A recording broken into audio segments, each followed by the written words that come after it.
What you may call monotonous is what is called practice. When the word yoga is mentioned, most people immediately think of some physical practices for stretching and stress reduction. This is one aspect of yogic science, but actually a very small part and relatively recent in development.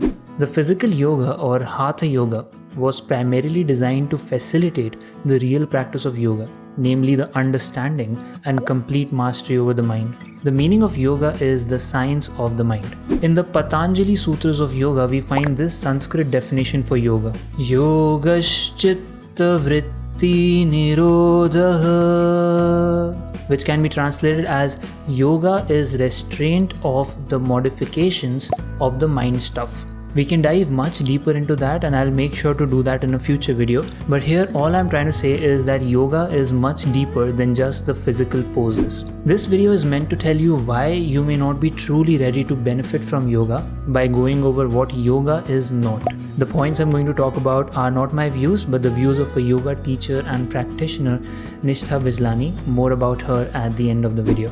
You may have heard enough people tell you yoga is great and we know it's for all, but let me tell you why you may still not be ready to truly benefit from it. First, if all you're seeking is weight loss and cardio, there is no quick fix, and Surya Namaskars are not cardio. Yoga is a holistic, mindful practice. It's a gradual lifestyle shift that brings about a change. If physical gain is all you want, then you may consider other options first. Second, if you think you need to be flexible first, why the fuss about being flexible? The body will eventually become flexible when the mind is ready and breath combines. Flexibility is a byproduct of regular practice. It's about having the right balance between strength, flexibility, and mobility. Only one won't serve any purpose. Third, if you think it's too boring, slow, or monotonous, practice shall be slow so we can really feel and be aware. What you may call monotonous is what is called practice. Repetition is important to create muscle memory and understanding.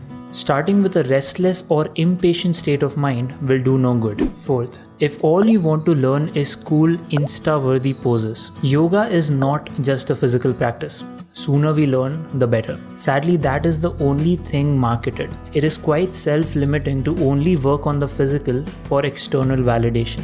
The yoga practice should be complete, not one-dimensional. Fifth, if you think Shavasana is a waste of time, it's not always about the doing. A lot happens in the non-doing.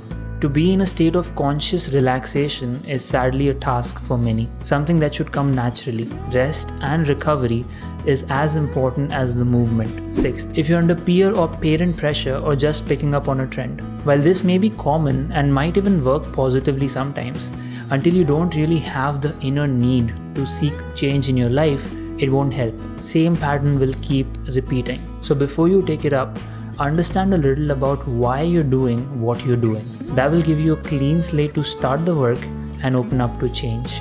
The purpose of this video is not to demotivate you from doing yoga, but actually to motivate you to do it for the right reasons. So as I said in the beginning, this video is inspired from an Instagram post by Nishtha Bijlani. Nishtha is a yoga teacher based out of Mumbai who practices and teaches styles of Hatha, Ashtanga and restorative yoga. So thank you Nishtha for sharing this unconventional wisdom of why yoga may not be for someone in a time where everyone is talking about why yoga is for everyone. Make sure to check her Instagram profile at Nishtha Bijlani to learn more about her.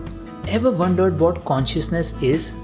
Watch this video to learn about Swami Vivekananda's wisdom on the true essence of reality.